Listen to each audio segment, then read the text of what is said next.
Tehran, in Iran, a soccer-mad city, but also the footballing home to neighbours Iraq. Two countries at war for 8 years during the 1980s.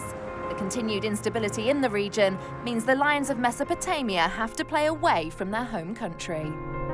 Out of all the countries in the world, I think it's just Iraq and the Syrian team that can't play in their own country because of difficulties. This has been the case for a long time for the Iraqi team. Even when we qualified for the 1986 World Cup, we couldn't play in our country.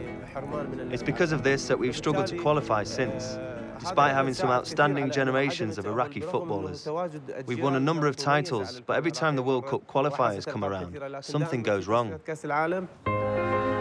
Despite the hardships, Iraq was still considered a regional power after winning the 2007 Asian Cup.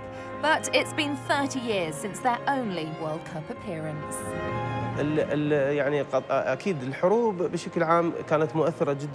Of course, the wars have had their effect on Iraq. We went through long periods of conflict, and there was a lot of suffering and many lives were lost. So the job of improving Iraqi football has been weighing heavily on the shoulders of the Iraqi coaches, local coaches, who have put in a lot of effort to find talented players. I think this nation, this country, this sport and the Iraqi national team in particular is different to everyone else. I've always said that if any other national team had suffered what the Iraqi team has, like the problem with transportation, the difficulty of getting the players together, and just the struggles they experience in their country, I think they would have stopped playing football.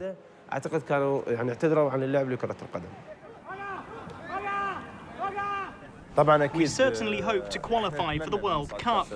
Our problem is the situation in our country. The situation is not helping. We qualified for the Mexico World Cup in 1986. That was the only time we've participated. But the Iraqi people are dreaming about seeing us play at a World Cup again. The aim was the third round of Asian World Cup qualifiers, standing in Iraq's path, two group opponents from Southeast Asia. First of all, surprise group leaders Thailand, who took the lead in Tehran.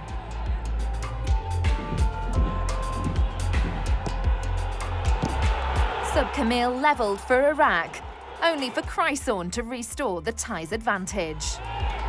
One late twist with the very last kick of the game, Iraq keep their hopes alive.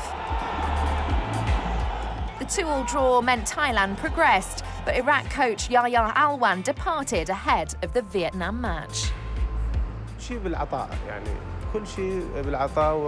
It all depends on what we give and what we want to achieve for our country and for ourselves. We keep saying this is our last shot, but eventually our perseverance brings out the best in us. However, as an old and experienced player, I believe this is our last chance to qualify and play in a World Cup.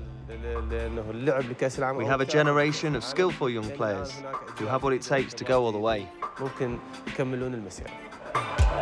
Within hours of Alwan's departure, Iraq called on the services of the country's Olympic team coach, Abdul Ghani Shahad, for the vital final game against Vietnam.